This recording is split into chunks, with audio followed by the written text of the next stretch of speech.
News when you want it with Bloomberg News Now. I'm Amy Morris. Israel and Iran traded fire in their first attacks since the U.S. struck a ceasefire with Tehran 2 months ago. The Iranian military now says it is halting offensive operations as the renewed hostilities threaten to drag the Middle East back into a full-scale war.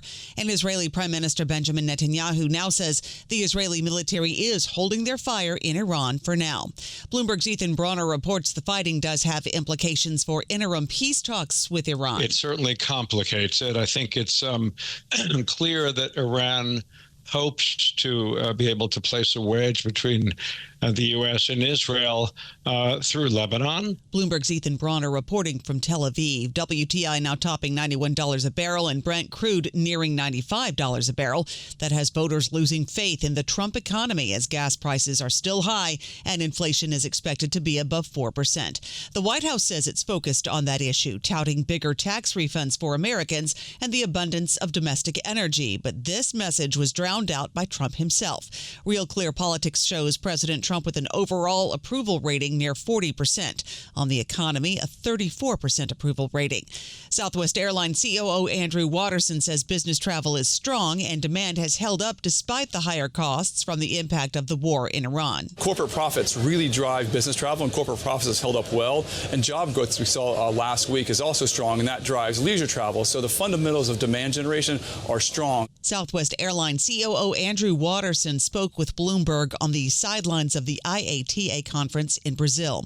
There are other geopolitical conflicts on the U.S. radar. Take China, where former Defense Secretary Lloyd Austin does not think China's President Xi Jinping wants to take Taiwan by force. I believe that if he could do it through coercion and demonstration of military capability, then he would do it that way. If there's a fight in the Taiwan Strait or in the vicinity of the Taiwan Strait, it will have a much greater impact on the global economy than what we've seen in the Strait of Hormuz. Former U.S. Defense Secretary Lloyd Austin spoke to Bloomberg at the HSBC Gulf Cooperation Council Exchanges Conference in London. International Monetary Fund Managing Director Kristalina Georgieva said the world needs to build foundations that can withstand multiple shocks that are becoming more frequent. I'm concerned that we are not completely internalizing yet that this is how the world is going to be. We are not going to get to a place where shocks are gone. Georgieva noted that the spread of artificial intelligence is a major transformation underway, and she wants to make sure the IMF does not overlook any inequalities that arise from that. IMF will update its outlook for the global economy in July, and Georgieva says the fund will restart its regular assessment of Russia's economy at some point after delaying it because of the war in Ukraine. Apple kicks off its annual Worldwide Developers Conference today in Cupertino, California. Investors are hoping the iPhone maker will finally make a big splash with AI.